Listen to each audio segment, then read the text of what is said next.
Hombre y mundo moderno, con el profesor Javier Borrego.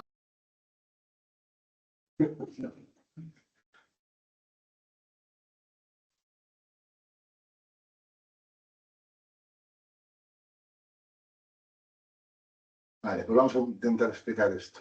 Es un poco explicar las cosmovisiones. Aquí estamos hablando, a ver, más o menos toda la asignatura. Estamos hablando de que hay un momento en el que cambia la percepción de la tribu a la humanitaria general. Y luego va a haber retrocesos, hemos dicho dos, uno es el Islam, el otro es el protestantismo, como pura de esa idea, esa visión general, la visión de que el hombre es una unidad, que todos son hijos de Dios y que todos somos hermanos y que por lo tanto, en teoría, todos deberíamos tener la misma consideración con todos. Y esto empezó muy bien, por así decirlo, la cosa, pero no solo son retrocesos, sino cuando llega el siglo XIX, empieza la crisis y la crisis es radical, o sea, rompe con todo el panorama cristiano. Por eso se llama posmodernidad, porque es una etapa, yo le llamaría casi, no se puede llamar, porque no puede existir, no es una ideología política, pero casi sería el postcristianismo o la idea del mundo sin Dios. ¿Cómo funciona el mundo sin Dios? Claro, el mundo sin Dios, por definición, por lógica, es el mundo del egoísmo individualista o el egoísmo de los pueblos. Una de las dos. O sea, ya todo el mundo ve normal que Trump, vamos, o cualquier país, Trump no ha hecho nada raro que no hayan hecho los demás. Lo de intentar aprovecharse de una guerra, bueno, que no de la mano, el que tira la primera piedra en el país que no se ha aprovechado de una guerra, o que no ha hecho una guerra por conseguir recursos, o que ha puesto aranceles discriminados a los pueblos más, a los que podía, claro, porque a los más poderosos no podía. Pues eso son síntomas de egoísmo y de egoísmo, tanto colectivo como... Todo esto nos viene del siglo XIX. ¿Vale? El siglo XIX es el siglo... Esto no viene aquí, pero lo voy a contar. El siglo XIX es el siglo donde, hemos hablado de él alguna vez, pero es donde se cuecen las ideologías que hoy nos hacen daño. Las ideologías que hoy están en el telediario constantemente, con asesinatos, muertes, etcétera, todas surgen en el siglo XIX. Y estas son, pues, el nacionalismo, es puro del siglo XIX, el socialismo, es puro del siglo XIX, y luego el cientificismo y el liberalismo entendido como el egoísmo de los pueblos. Esto va a traer, pues tenemos aquí las revoluciones, tenemos la francesa, que es liberalismo puro, la rusa, que es comunismo puro, la nazi, que es una mezcla de socialismo y nacionalismo, o sea, lo peor mezclado con lo malo, todo junto. La Primera Guerra Mundial, que es una guerra nacionalista, la Segunda Guerra Mundial, que es una guerra nacionalista y socialista, Hiroshima, que es el ataque cientifista, o sea, la ciencia donde llega, ¿no? La técnica, y después otro de los nacionalismos que surgen en el siglo XIX es el nacionalismo panárabe o el nacionalismo islámico, que va a generar también todo el terrorismo del siglo XX y XXI. Y en medio queda la revolución sexual, que es la consecuencia de la muerte de Dios, se podría decir. Si Dios ha muerto y tenemos dinero, pues lo correcto es disfrutar del cuerpo y de la marihuana en una isla y el LSD en una isla paradisíaca. ¿Que para qué vamos a andar trabajando, haciendo una sociedad mejor, una sociedad tal, si Dios ha muerto, que me no bailar, se dice, ¿no? ¿Para qué andar? Entonces, pues la idea era vive aceleradamente y deja un bonito cadáver. La idea estética, ¿no? O sea, muere como Elvis, ¿no? Antes de suicídate cuando ya vayas a tener, empiezas a tener síntomas de presbicia o síntomas ya de que estás entrando en la vejez, pues mejor suicídate y ya está. Y es un poco lo que funciona. ¿Vale? Son ideologías antipersona y ideologías antidios también. La Revolución Francesa empieza con la primera masacre con los 400.000 de la Vendée. La Revolución Rusa es una revolución que lo primero que hace es eliminar a todos la iglesia, ¿no? Todos los que encuentran. Los nazis también tienen a todos los curas que no aceptan el nazismo en los campos de concentración. Y bueno, los hitos, ¿no? Pero bueno, lo que quiero decir es que el siglo XIX es el siglo donde se cree que la ciencia ha llegado a descubrir que Dios no es necesario para la creación del universo, donde se cree que termina con Nietzsche diciendo eso, que hemos matado a Dios, y por lo tanto solo queda el nihilismo como forma. Es la época también de Schopenhauer. Schopenhauer es un seguidor de Kant, maestro de Nietzsche, y él trae el budismo a Europa, la época en la que no había mucho budismo. Pero no es como ahora, ¿no? Que está por todos lados y tal. Pero en ese momento nadie conocía el budismo, o sea, sabían que existía y tal. Y teóricamente, pero no había budistas, por así decirlo, en el mundo occidental. Y Schopenhauer trae el budismo, y con el budismo trae el nihilismo, la idea de que el mundo, tal y como lo vemos, con todas sus cosas, imperfecciones y perfecciones, no es nada.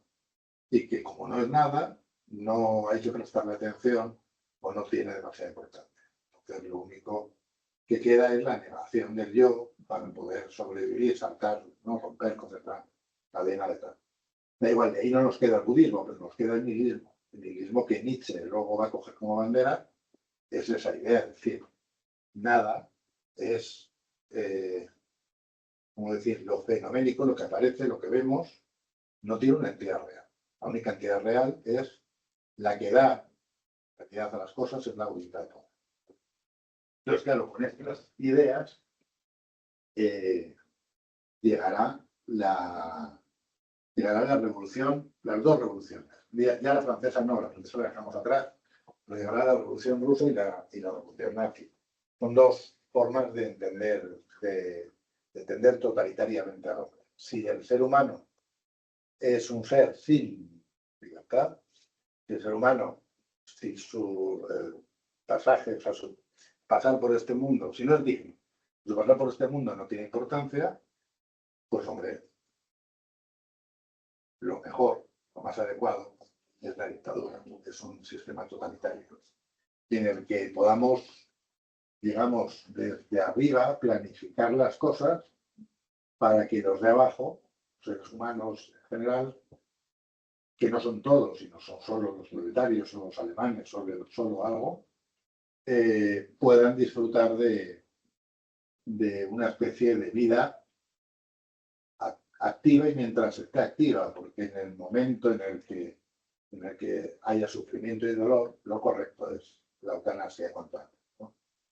De tal manera que si no te preocupas por la vida, pues podrás aceptar la muerte y antes que llegue la vejez y que llegue el dolor, ¿no? Entonces es una sociedad muy vitalista, en sentido estricto, en sentido de Nietzsche, muy vitalista, en sentido de que acepta la vida como está, pero la vida humana no tiene ninguna trascendencia, por lo tanto no pasa nada porque se destruya, porque se elimine. Y por eso no tiene ningún problema en cargarse a 60 millones uno, 10 millones otros, ¿no?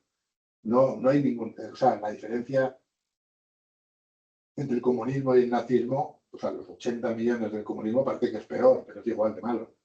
No tiene mucha diferencia. Entre el nazismo y el comunismo no hay diferencia. O sea, son exactamente lo mismo, estructuralmente lo mismo. ¿En qué se diferencian? Pues uno en el internacionalismo y el otro en el nacionalismo, pero vienen a hacer lo mismo estructuralmente. O sea, un Estado que hay un mando supremo, que ya sea Stalin, ya sea el partido, ya sea Hitler, ya sea quien sea, que diseña un mundo perfecto para ellos, para los... Entonces, evidentemente, para diseñar un mundo perfecto tienes que desechar gente. Y entonces, eso es lo que hablaba de la cultura del descarte de Papa Francisco, lo que decía, y es lo que planteaban Stalin y Hitler en su momento. O sea, necesito una sociedad perfecta en la que todos seamos ricos y felices, pues por lo tanto hay que eliminar a quienes, pues tanto, hay que eliminar a los, a los ricos, ¿eh? A los inútiles que no generan. A los inútiles, a los que no generan, sí, a los grupos que no son por raza, porque el racismo viene, pues, sino a los que se juntan para ganar dinero y extra, ¿no? Ya sean chinos, ya sean lo que sea, aquí había judíos, pero si hubiesen chinos, pues aquí se cargarían a todos los de Como Calleja y a todos los de tal. ¿Por qué? Pues porque tiene una cosa paralela y entonces tiene bancos propios, no pagan muchos impuestos, viven, ¿no? O sea, eliminar a todo el que te sobre, porque todo, el disidente también, hombre, lógico. El disidente también. El que tiene mucho dinero también, porque ese dinero me va a servir para repartirlo entre el pueblo. El terrateniente también, porque es al fin y al cabo que como, yo como del campo, entonces no voy a permitir que tenga las llaves de mi comida un terrateniente, un noble. Es lo que pasó en la Revolución Francesa.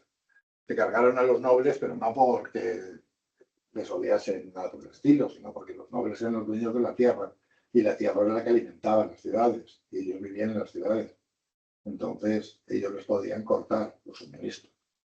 Bien, una cosa, o sea, es intentar explicar, ¿viste ya Pulp Fiction o no? ¿Habéis visto Pulp Fiction?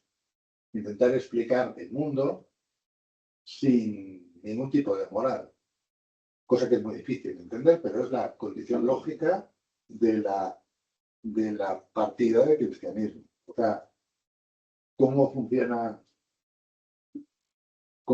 el mundo? ¿Cómo puede funcionar el mundo sin moral? Es que no lo podemos imaginar. ¿Cómo decir? Tenemos la moral tan dentro de nosotros que no podemos imaginar lo que significa ver matar a la gente y que no te produzca ningún efecto, que te produzca además un efecto incluso interesante, o sea, de buen rollo, que mira que bien, están eliminando a estos, que me sobran, ¿no? Que nos quitan el dinero, Ahora las redes sociales están empeñados, y no sé por qué, la verdad que tampoco, no sé por qué les pone tanto daño, toda la izquierda con Mercadona, con Roy, parece que es un único empresario en España, y parece que si él sube los precios, el resto de los supermercados no lo suben. Pues no sé, si él subiese a todos los precios, los demás venderían un montón. O sea, no tiene ninguna lógica. Desde el punto de vista empresarial, no tiene ninguna lógica decir que es culpa de un señor que tiene el 20% de los supermercados, o sea, la cuota de mercado decir que ese es el culpable de la subida de precios, porque si él lo sube, los demás ganan. O sea, los demás empiezan a tener clientes y en menos de un par de años ya se ha hundido entero. O sea, no tiene ninguna lógica, pero de todo eso lo decía, porque el de Mercadona gana, o sea, tiene, no sé si era un 4% del PIB español, ¿vale? Genera él, empleos, tal.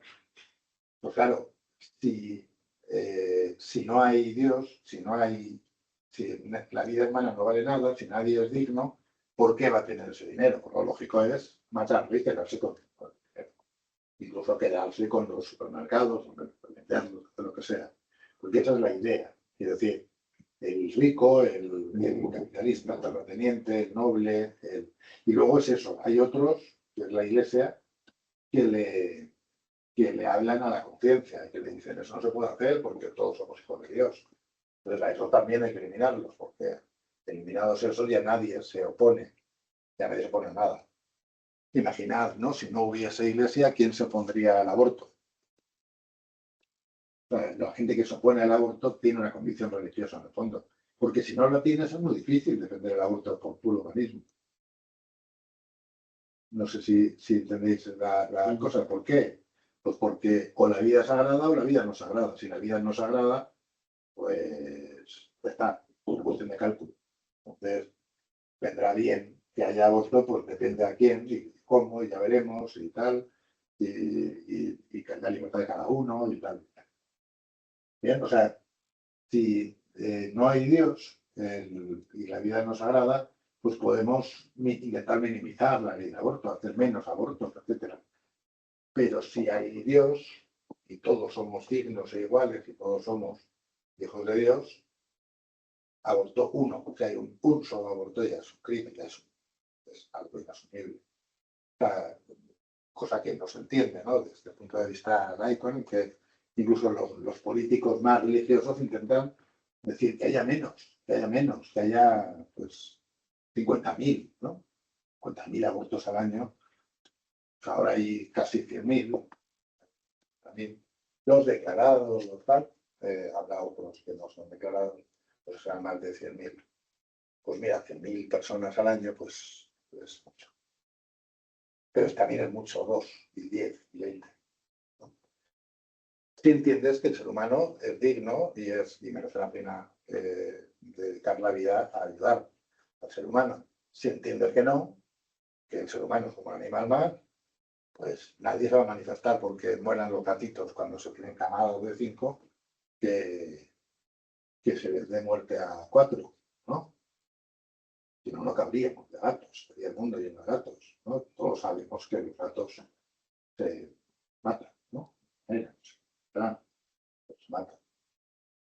Se les da de comer a las serpientes, a lo mejor de todo, necesitar alimento vivo, o sea, no sé cómo harán.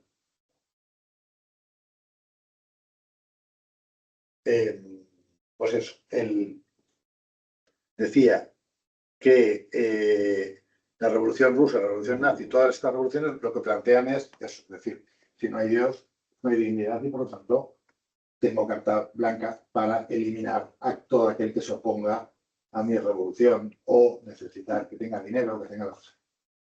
¿Vale? La idea de crear una sociedad perfecta está dentro de las dos ideas y viene de las primeras utopías científicas. Las dos, tanto Rusia como Alemania, son científicas, o sea, creen que la ciencia va a solucionar todos los problemas y creen también que la ciencia va a dejar fuera del mundo a la religión, porque plantean un falso dilema entre ciencia y religión. La religión es lo anterior y la ciencia tal. O sea, o eres científico o eres religioso, no se pueden ser los dos cosas a la vez. Cosa que está totalmente refutada por la experiencia de un montón de científicos religiosos. Es más, la ciencia ha avanzado históricamente con la religión detrás apoyando y la mayoría de las revoluciones las han hecho religiosos.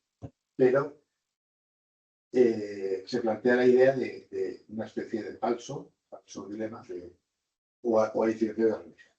No se plantea el Dios como el Dios con agujeros, o sea, la ciencia va avanzando y Dios está quedando ahí cada vez más retrasado, ¿no? Cada vez más alejado del mundo científico. Es una caricatura, ¿eh? Para Dios, para el creyente, bueno, y para el no creyente, Dios está detrás de todo lo que hay. Está detrás del ser, analizando las cosas.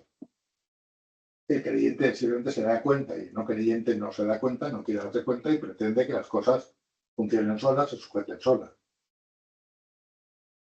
¿Vale? Pero bueno, tenemos ahí la revolución sexual, que es la que nos queda. Estamos hablando de algo parecido. Es la liberación, la separación, por así decirlo, entre la sexualidad y la reproducción. Hasta entonces, estaba unida, excepto en Roma, en Grecia, sexo y matrimonio estaban unidos. Sexo y matrimonio, o sea, sexo de la función del sexo es tener hijos.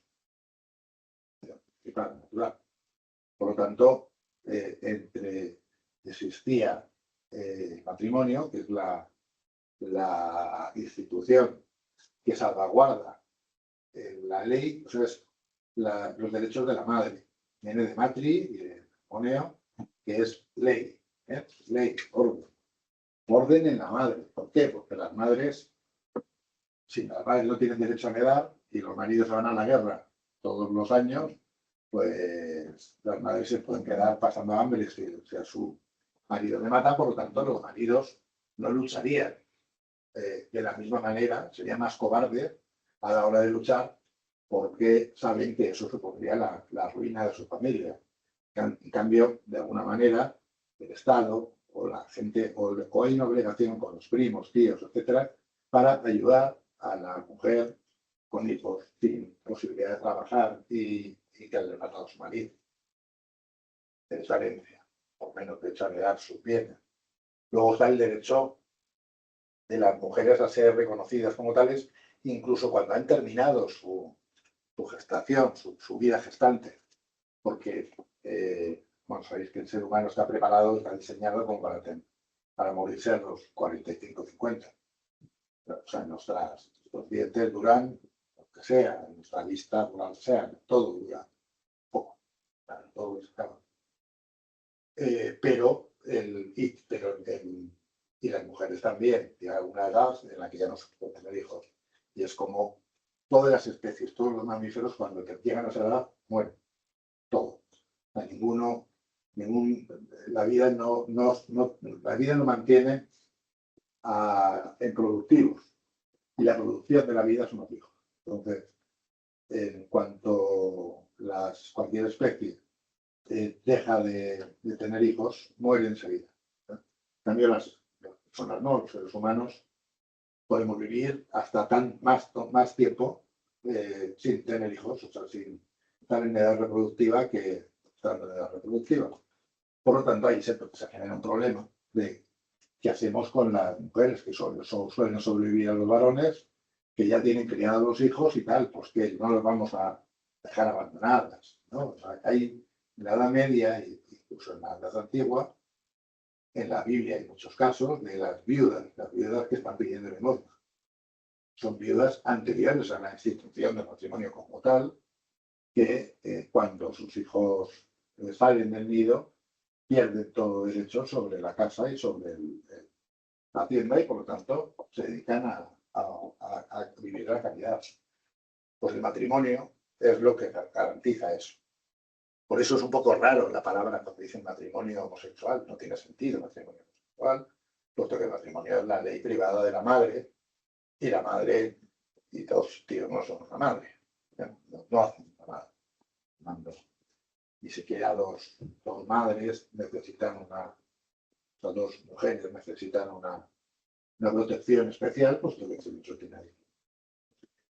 No es necesaria esa protección. Bueno, todo esto lo decía porque lo decía por la revolución sexual.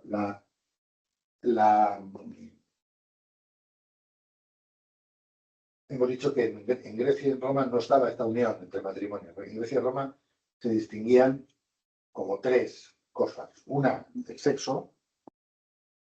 En Roma decíamos que el sexo es separado del matrimonio. El matrimonio sirve para mantener la casta, la línea sucesoria de Roma.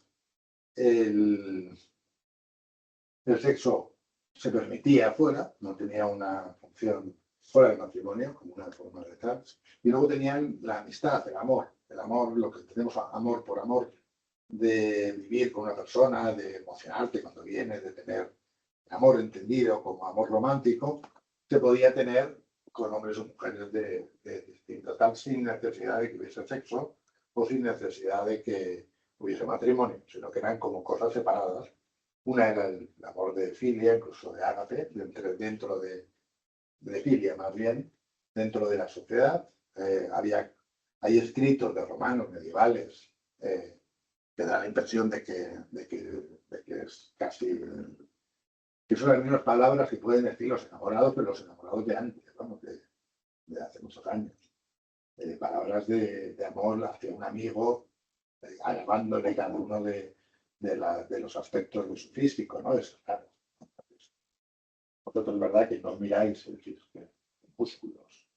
Que alguien te dice, o sea, tú le dices, mira qué músculos tienes, tal, qué ojos más bonitos. No, parece no dice esas cosas.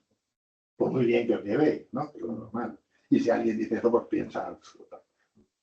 Pues en esa época no, en esa época era normal tener esta admiración, ese amor, ese deseo. que hacían loas en las que se hablaba de la buena persona que era, de lo inteligente, de lo maravilloso, de lo fuerte, de lo tal. Y lo único que se pedía dentro del matrimonio, por así decirlo, es que las mujeres no anduviesen por ahí con otros hombres, porque eso rompía la casta, la línea sucesoria, la línea sanguínea, la línea auténtica, ¿no?, de la familia. Porque claro, si el hombre está luchando por defender a la familia y la mujer se lía con el esclavo o con uno que pasa por ahí, el hombre está cuidando a ese esclavo, a ese hijo de esclavo, a ese hijo de por ahí, no al suyo propio. En todo caso eso es injusto, ¿no? Bueno, pues no sé si es injusto, pero por lo menos no le une al hombre, ¿no?, nada con ese ser que viene de una mujer. Entonces ahí aparece la virtud esta de la castidad, ¿no?, la idea de mantener la casta dentro de tal. Y por eso hay una moral sexual en el sentido de que no se debe, la mujer debe ser de esta manera. Y también a la vez empieza a haber una moral sexual también dentro del estoicismo, en la que también se dice que es mejor no mantener relaciones sexuales por ahí con nadie, porque eso te va a traer siempre consecuencias negativas, ¿no? Entonces, el catolicismo después recogerá esa moral sexual de tal manera que unirá el matrimonio, el sexo y la amistad en el mismo pack, en el mismo sí, espacio. Y de esa manera genera la posibilidad de tener hijos y que los hijos sean criados en hogares estables, cosa que no está mal para el progreso social, que las sociedades, los hijos necesitan una estabilidad a la hora de vivir, y eso yo creo que lo sabe todo el mundo, ¿no? Entonces, claro, cuando llega la revolución sexual, años 68, siglo XX, las mujeres iban vestidas pues como las de Irán, ahora casi. Las faldas hasta los pies, no se veía que aparte llevaban guantes muy parecidos, llevaban velo o algo en la cabeza, y empezaba, pero había una especie de tapamiento, ¿no?, del cuerpo, tanto del hombre como de la mujer. O sea, no es que las mujeres estaban oprimidas, iban tapadas de arriba abajo, los hombres también. O sea, los hombres no se ponían en la playa y a hacer tal, y se quitaban la camiseta para ir por la calle. O sea, había una sí, ¿no?, que gente por ahí viendo, en los parques, tal. No, eso no pasaba antes. O sea, el hombre y la mujer tapaban su cuerpo porque la naturaleza humana está en eso, de que es la cara la que muestra el alma, y si lo que importa es el alma, pues la cara es lo principal. Y esta la cara no necesita ver nada más. Que al cabo es lo que importa, ¿no? Entonces, pasamos de tener eso a romper la forma de vestir. Y es las grandes modistas de ahora empiezan a tener la Chanel y la otra, ¿quién es? Coco Chanel y la otra. Bueno, empiezan a desvestir a las mujeres, no a desvestirlas, sino a sacarles de los corsés, de las 1000 capas, ¿no?, de la rigidez del vestir, y les empiezan, por lo tanto, a aparecer faldas, minifaldas, faldas más cortas. Aparecen también prendas que muestran partes del cuerpo, poco a poco, y las mangas, manos, hombros, o tal, y poco a poco, en muy poco tiempo, el vestir de las mujeres cambia. O sea, estamos hablando de los años 50, si veis una foto de años 50 y veréis casi mujeres de luto. Veis la foto de los años 70 y veréis mujeres ya que tienen aspecto de ahora, o sea, con época de tal. Esto lleva también, o sea, la revolución sexual lleva también, está de la mano de Sartre, de Simone de Beauvoir y todo el grupo de los filósofos modernos, que empiezan a pensar que si no somos dignos, que si no venimos de Dios, que no tenemos ningún límite a nuestra libertad. O sea, dicho por Sartre, ya lo veremos, el hombre es un ser cuya existencia precede a su esencia, por lo tanto, lo único que tiene que hacer es vivir y ya se hará una esencia de acuerdo como se haga. Entonces no tiene que mirar atrás ni ponerse ningún límite. Y aquí cuando dice ningún límite Sartre, él investiga con forma de no poner límite, con el asesinato. Matar está mal, matar, ¿no? Pero vamos a ver qué se siente, ¿no? Esto es psíquico, con la soga, claro, teórico, con un grupo de alumnos que explica eso, es decir, para poder escribir sobre el asesino hay que saber lo que se siente al matar. Vosotros sabéis lo que se siente. Entonces, entre el grupo de amigos se equivocan, toman a rajatabla palabras del profesor y se dedican a matar a uno. Mirad, es un corto de Frisco, de la soga.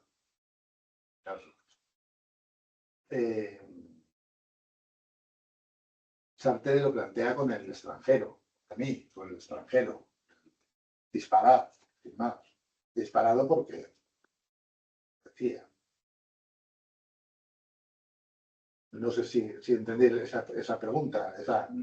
Cuando el ser humano es un ser valioso, digno, etc., tienes que tener un porqué para matar a alguien. Vamos, mejor no matarle, pero si le matas, tienes que tener un porqué, un móvil, una causa. Nadie mata, porque sí. Pues en el extranjero no. El extranjero va por la playa y dispara. Le dicen, ¿le has matado? Sí. Pues, ¿por qué? Pues porque le di al otro, al gatillo, y salió la bala y le mató. ¿Pero qué te ha hecho? Nada. No pasa nada. Lo volverías a hacer, claro. Porque si le doy aquí, sale la bala. ¿Entendéis? Ese diálogo sería un diálogo para meterlo en el manicomio a alguien, ¿no? ¿Por qué le has escuchado? Sí. Pero Sartre y compañía sí que investigan esto, ¿no? Es decir, oye, que no puede pararnos nada. Pero vamos a probar la homosexualidad, vamos a probar los tríos, vamos a probar Simone de Beauvoir, que tenía un lío con Sartre, se encargaba ella de buscarle alumnas jóvenes que se las reconocía Sartre. Y su trabajo, ella, como amante de Sartre, consistía en buscar a esas alumnas dispuestas a acostarse con él, ¿no? Una cosa un poco extraña. Terminan en relaciones del todo. Aquí es donde nace la ideología de género, que ya la veremos más adelante, pero nace la idea esta de que el sexo no es algo dado, que el sexo es algo que se adquiere con la sociedad, con los usos, con la forma. Entonces empiezan a plantear eso. ¿Y qué pasaría si yo educo a un niño siendo mujer o a una niña como un hombre? Entonces, ¿qué pasaría? ¿Cómo funcionarían? Bueno, terminan mal todos, tanto ellos como los niños. Es curioso porque la sociedad esta moderna surge con Foucault, con Sartre, con Simone de Beauvoir y todos terminan suicidados. Algo ha fallado ahí, algo ha fallado en el tema. Bueno, la cuestión es que la libertad sexual separa el sexo del matrimonio. Y al separar el sexo del matrimonio, y a la mujer empezar a vestir de una manera y empezar a buscar aires o generalizar de probarlo todo, de romper con los prejuicios burgueses, se intenta romper con todo. ¿Qué es lo primero? El matrimonio. El amor también como posesión.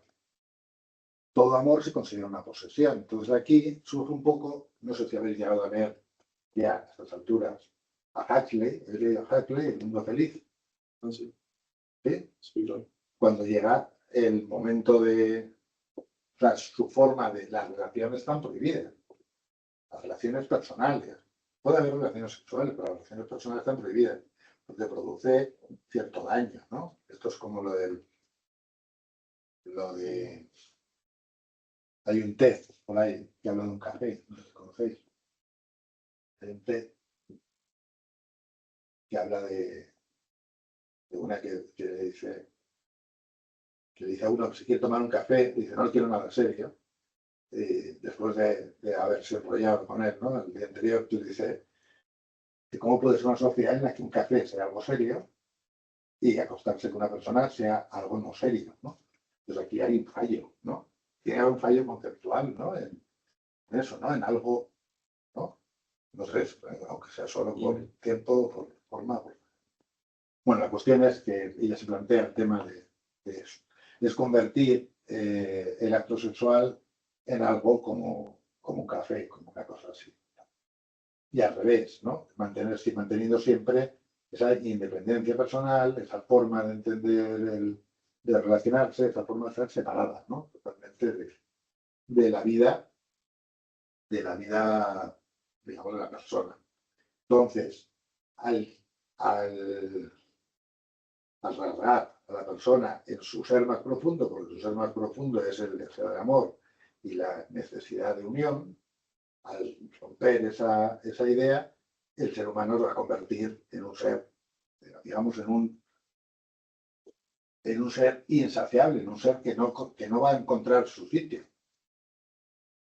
Porque el lugar donde, como decir, la satisfacción para la mayoría, la satisfacción mayor para la mayoría no consistente en el hijo y en el desarrollo de una familia, el desarrollo de los hijos. Evidentemente, no todo el mundo tiene esa inquietud. O sea, no todo el mundo tiene esa cosa, pero el 99%, yo diría, de las personas se desarrollan en familia y crecen y son felices en familia. Y a cualquiera que le preguntes por qué daría su vida, por la familia. Y cuando, por mucho que estén alejados los padres de la familia, el trabajo y todo es para la familia. Es el lugar donde uno vive, ¿no? Donde uno se desarrolla, donde uno puede permitir ser querido y querer, ¿no? Es un espacio distinto acá. Entonces, al romper eso, se produce un problema, que es que no hay leyes nuevas. Aquí tenemos lo mismo que con Galileo. No hay leyes nuevas, pero estamos acabando con las antiguas. Entonces, las antiguas es no hay propiedad, no hay norma, no hay orden. Cada uno puede hacer lo que quiera. El dinero y todo lo que viene de la sociedad burguesa está mal. Entonces se hacen vegetarianos, se hacen tal, viven ahí en parques naturales, pero claro, no saben cómo comportarse. Y de hecho terminan en esquizofrenia, o sea, sociedades que terminan esquizofrénicamente autodestruyéndose. También pasó un poco en el 15M. 15M, ¿no? Sí. No me confundo el 15 con el 11, pero bueno. O el 8, El 11 fueron lo de las bombas de los trenes, y el 15M es la acampada esta de sol que yo seguí, como todo el mundo siguió, porque era como un fenómeno nuevo. Entonces íbamos ahí todos a observar, a ver qué había ahí, ¿no? Porque yo tenía precedente de los hippies, ya los he estudiado, en el 69, ¿no? O sea, por un año no estaba en esas guerras. Pero el 11M empezó igual, empezó libremente, cada uno llegaba con su tienda, se acampaba allí, etcétera, y tal. Pero con el tiempo, claro, le llegaban los periodistas y le preguntaban a cualquiera. Entonces decía, yo estoy aquí tomando cerveza, estaba feliz y tal. Otro decía, pues yo estoy aquí por la defensa de la Unión Soviética. Y el otro decía, pues yo estoy aquí por los parados o por los tal. Entonces, la confusión que era la prensa era grande.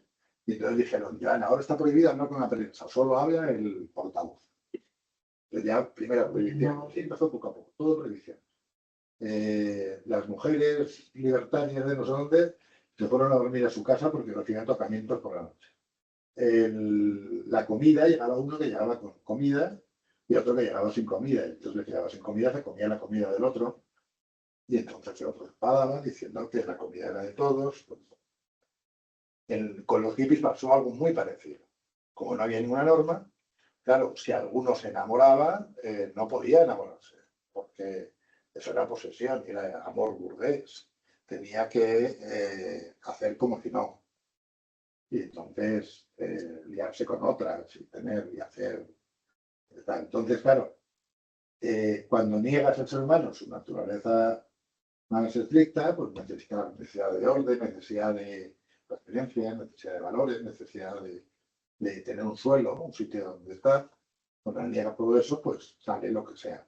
Y de hecho, esta revolución liberación sexual produjo más descontento que otra cosa. Y de hecho hubo una vuelta posterior hacia el conservadurismo. De tal manera que los mismos,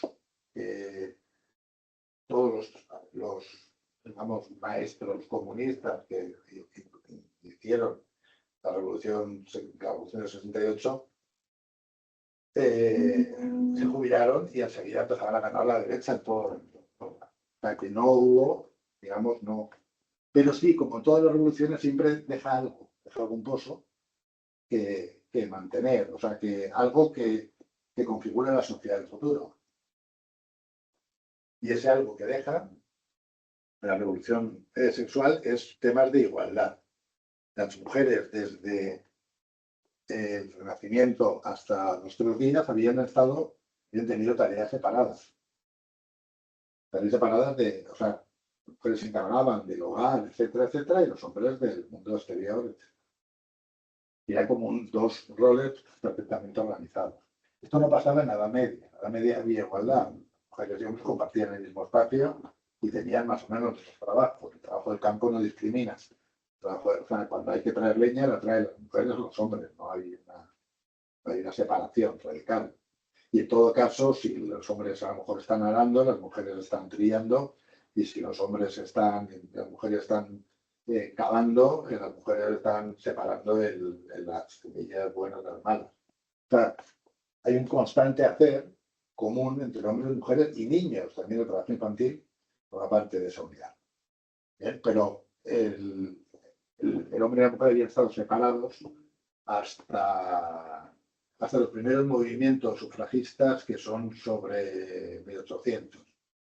Hubo un breve intento en la Revolución Francesa de los derechos de la mujer, pero la guillotinaron a ¿quién? Simón de Beauvoir, ¿no? Es Olimpia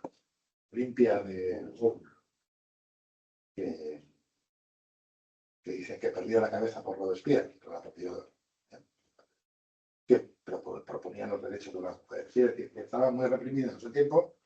Siglo XIX ya empieza a haber las sufragistas. Si habéis visto, me imagino que habréis visto Mary Poppins. Pues ¿veis el argumento de Mary Poppins? Mary Poppins es que la señora está a lo suyo y el hombre a lo suyo, y entonces contratan a la niñera. La señora a lo suyo es ser sufragista, o sea, ella va con una banda que se ponen y va a defender el voto de las mujeres. Y el hombre es porque el hombre no lo atiende bien. Entonces, al final ya el hombre lo atiende bien y la otra deja de ser sufragista. Ya se rompe eso está metido ahí en la película, pero normalmente no se ve, que te lo cuente. Y ahora la próxima vez que la veáis, ya diréis, mira, estaba aquí. Pues eso, la idea todavía en esa época, 1800, que es la película está basada sobre 1890 por ahí, el sufragista era de gente rara, de mujeres extrañas que sus maridos no le hacían caso, algo por el estilo, entonces se hacían feministas. Pero aquí, de hecho, surge el feminismo como algo, yo diría, positivo de esa época.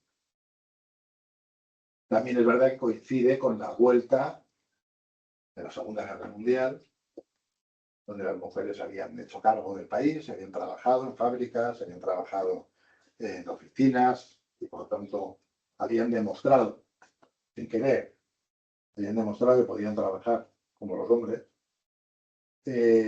Surge también de la guerra de Vietnam, que había también diezmado a la población americana y que por lo tanto faltaban hombres, y las mujeres empiezan a desempeñar trabajos de hombres para eso. Ahora, ¿qué es lo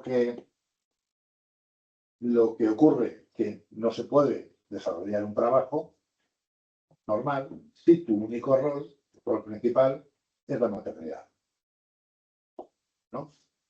Entonces, lo que hay que hacer es acabar con la maternidad. Y al acabar con la maternidad, se acaba también con la familia. La familia es el lugar donde nacen los niños. Entonces, esta revolución va a traer esa, digamos, esa avalancha de suicidios que va a llegar hasta el siglo XXI.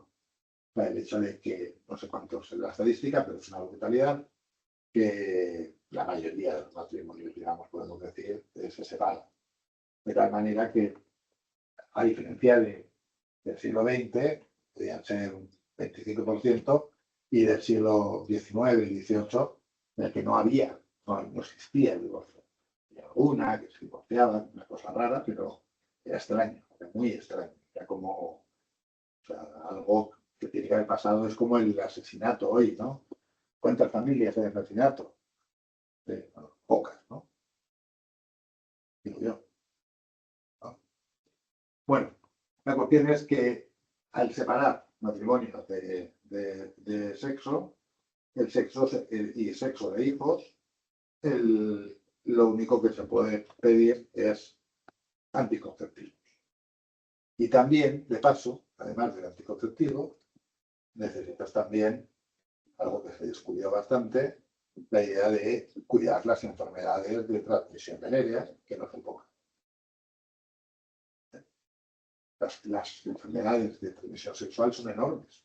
O sea, son muchas y son muy dañinas. La sífilis, el cáncer de cuello de útero, entonces el SIDA después, ¿no?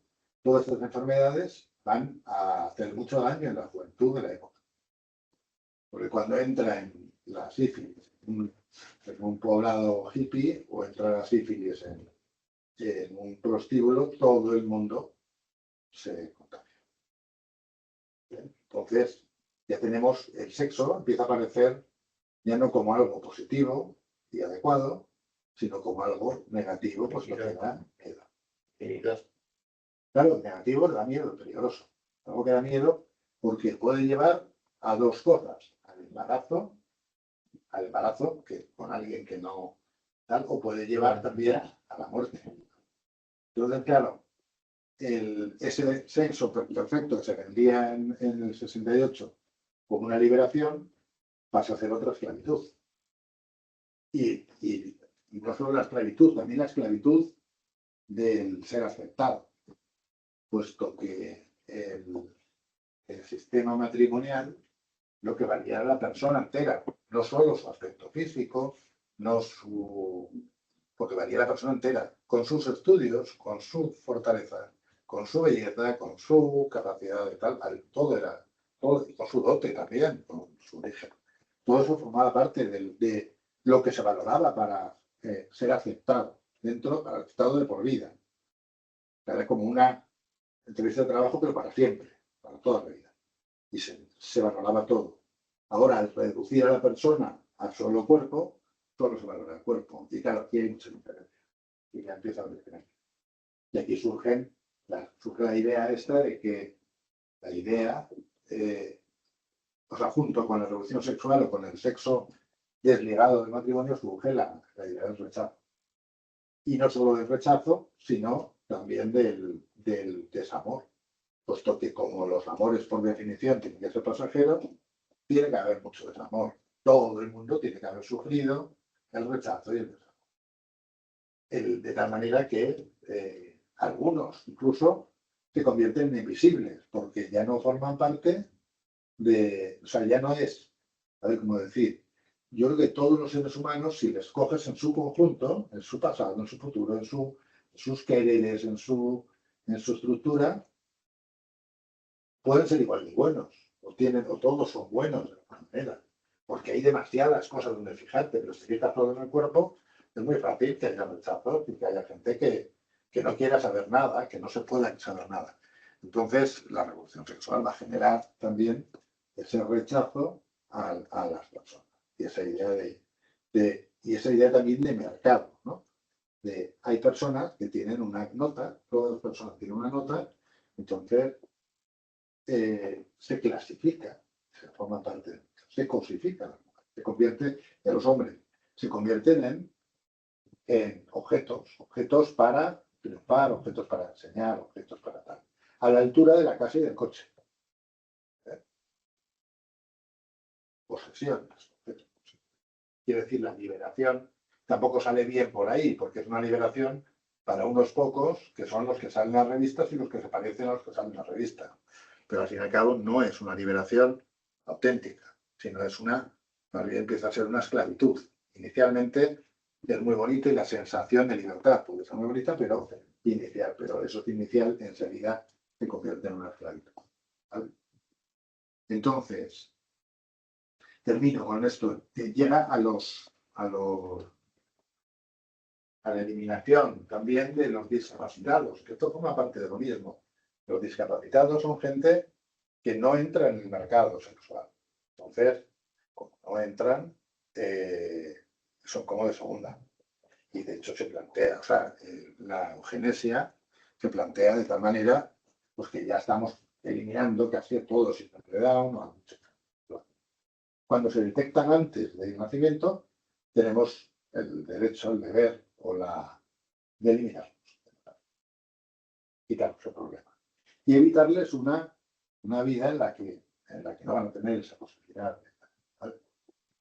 Bueno, yendo a la parte, digamos, de la guerra o de la destrucción del hombre por el hombre, que es muy de moda actualmente, tenemos los cuatro hitos estos, ¿vale?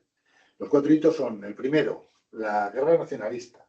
La Primera Guerra Mundial es una guerra de afirmación nacional, de obligación, o sea, es una guerra como de crecimiento, es la guerra del adolescente que quiere ser reconocido en Europa como tal. Entonces quiere ser reconocidos como italianos, quiere ser reconocidos como alemanes, como franceses, como ingleses, etc. Y curiosamente, el nivel de crueldad es enorme. Lo que se inventa en esta guerra es interesante. O sea, desde el gas sarín para darle contra las fronteras, contra las trincheras, contra alemanes, franceses contra alemanes y alemanes contra franceses o ingleses, desde el gas sarín hasta lanzallamas, hasta las bombas de racimo, o sea, todo lo que podemos imaginar, ácido que se echa sobre campamentos, todo lo que podemos imaginar se utiliza en la Primera Guerra Mundial. ¿Vale? Es una guerra de odio, de destrucción. Una guerra como nunca había habido. Siempre la guerra está acompañada del honor. El honor. Honor. Si no podías, o sea, a ver, creo que no dice mucho de la guerra, eso no es que diga que esto, las instituciones que su fin no es muy bueno necesitan literatura, relato, para poder justificarse. ¿Ves? O sea, como decir, la guerra es una barbaridad. Es como lo mires. Entonces necesitas acciones épicas, necesitas mandos, necesitas hasta un corte de pelo, claro, similar. Necesitas con la guerra, necesitas algo que te haga molar mucho, ser, vamos, ¿no? No vale, o sea, la guerra no se puede vender como si no, no se puede vender. Pues la guerra que decía con honor de toda la vida, la guerra entre iguales, en las que se respetaba al otro, en la que todo eso desaparece y se convierte en una guerra atroz, una guerra dispuesta, o sea, donde la gente está dispuesta a aniquilar pueblos enteros, a quemar a las personas, a hacer cosas que nunca se habían planteado. ¿Vale? En la Primera Guerra Mundial, que estamos en 1914, en la Primera Guerra Mundial casi no había lujo. Cuando termina la Segunda, ya, o sea, aquí los aviones empiezan a volar y aquí tenemos ya cazas estupendos y tal. Aquí las bombas son todavía, aquí todavía se cargan a veces las bayonetas, pero se cargan por arriba las armas, y ahí solo un tiro, y aquí tenemos ametralladoras. Y bombas atómicas. Y bombas atómicas, claro. O sea, el paso de usar pólvora, ¿no? Y lanzarlas desde el avión. O sea, se llenaba vehículo del avión de bombas y le iban quitando la espoleta y lanzándolas desde el avión, pero a mano, la primera.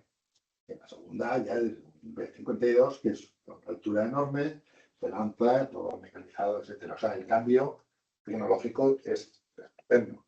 Pero no solo el cambio tecnológico, sino la forma de entender la guerra como aniquilación total. Aquí, por mucho que digan de Gaza, Alemania quedó bastante peor. Alemania quedó destruida entera. La muerte de los civiles era parte del plan. Había una distinción. Cuando llegan los rusos a Berlín, se dedican a violar a todas las mujeres por orden, o sea, con permiso de la autoridad, a violar a todas las berlinesas. De la manera que todos los que han nacido en el 85, lo más seguro es que sean rusos. El 45, el año 45. ¿Bien? Muchos son rusos de los alemanes ahora viejecitos. Son rusos porque no les violaron una vez nada más llegar, sino estuvieron meses usando a las mujeres alemanas como botín de guerra. Eso se dice poco, ¿no? Del tema. Los crímenes de guerra son brutales, ¿ves? En la segunda y en las primeras. Son brutales a todos los niveles, o sea, destruir ciudades enteras, a atacar, bueno, ya digamos, colegio, guardería, todo lo que encuentre, porque el objetivo era aniquilar al vecino. Y esto entre hermanos cristianos, con una que somos todos hijos de Dios, etcétera, etcétera. Poco antes aquí se había escrito la Novena Sinfonía, en el que decía que todos estamos unidos cantando bajo el Creador.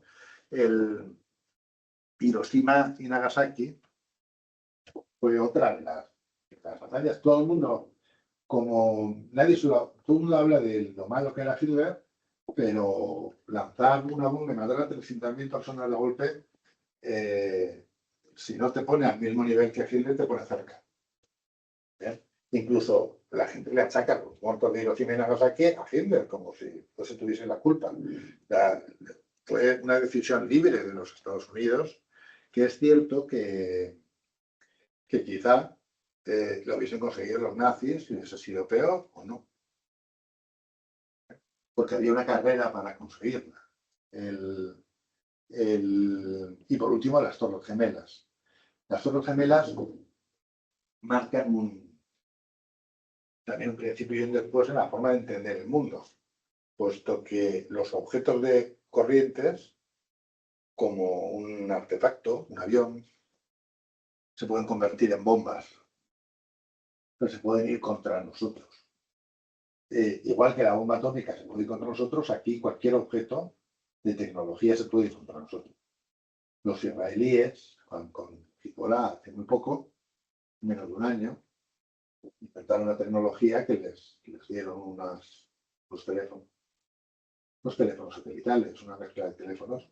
Se metieron ellos como proveedores y pusieron una bomba en cada dispositivo de tal manera que a una hora determinada iban explotando. Y iban explotando los destinatarios de esos teléfonos, que eran gente que también hicieron una llamada grupal, son un aviso de llamada, y cuando todos cogieron el aparato para ver quién era, todo les explotó. Y mataron a un montón de dirigentes de... Y es decir, la tecnología que te sirve para comunicarte te puede matar. La tecnología ahora mismo que nos sirve para comunicarnos nos puede esclavizar, nos pueden controlar, nos pueden timar. Nos controlan ya. Nos controlan. Siempre tenemos miedo a que nos timen, pero ya nos están timando solo con el aceptar. Y con directamente meterte publicidad o ideología directamente y no te enteras.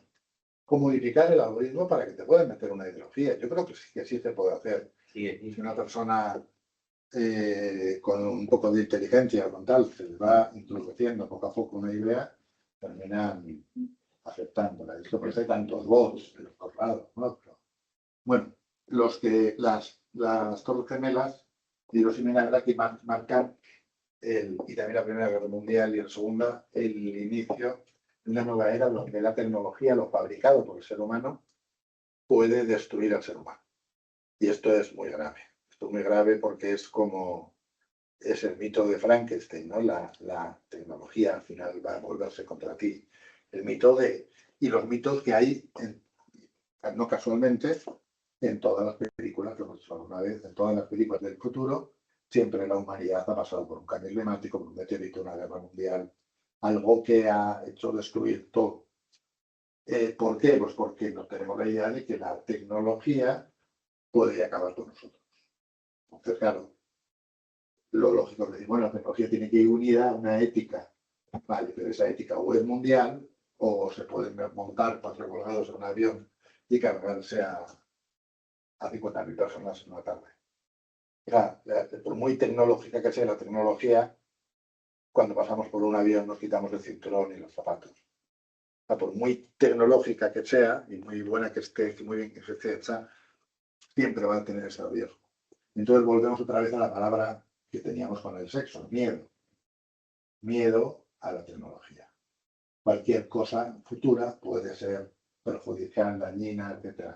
Ahora para mí, porque me puede entrar un virus, ya no el virus del melanoma humano, sino ya me puede entrar un virus o el de COVID, sino ahora me puede entrar un virus informático. Ahora pueden sacar mi imagen de lo que yo hago por la noche, porque me espía la cámara del móvil, o la cámara de la esta. Ahora puedo sacar las conversaciones que he tenido, quien sea.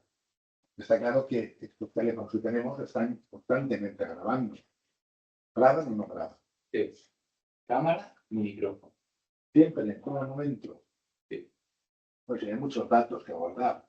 Pero sí que la policía, por ejemplo, sí que puede activar un móvil con cámara.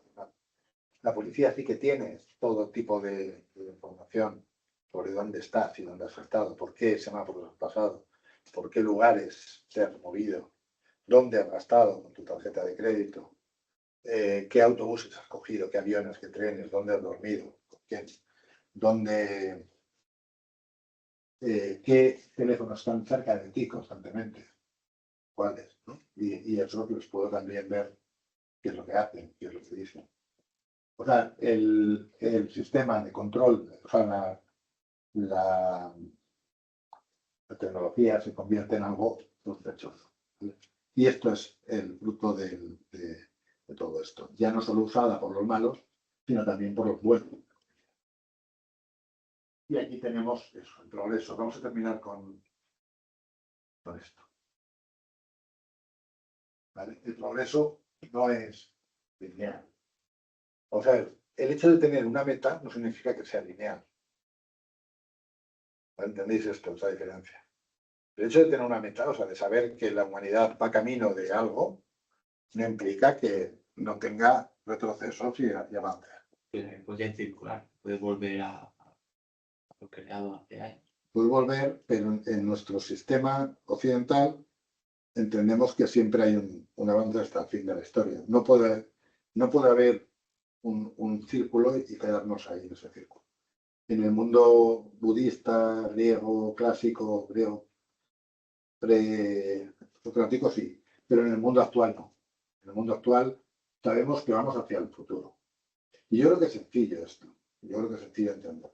Si tú tienes un objetivo que es terminar la carrera, puede que un camino tercero te dediques a perder el tiempo porque te enamoras y te dedicas a perder el tiempo y tienes que repetir tercero o volver a repetir 2 asignaturas en tercero.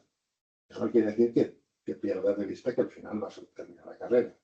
Hay momentos de retrocesos, el hecho de que haya un final, terminar la carrera, no quiere decir que todo sea progresivo y perfecto, sino que puede haber momentos de retroceso o momentos de acelerón. También puede que en cuarto luego te empieces a estudiar todo el día y saques las 6. ¿Vale? Pues eso es. Movimientos ascendentes del ser humano, que son cuando hay progreso moral, estético y conocimiento. Esto es muy importante, cuando hay estética, más bien cuando hay coherencia. Coherencia es la palabra. El progreso moral es la coherencia. Una persona es tanto moral cuanto más coherente es. ¿Qué significa coherente? Pues eso, que todas sus facetas de vida están unidas y todas están relacionadas con la naturaleza. De tal manera que haces cosas que la naturaleza pide, como la pide la naturaleza.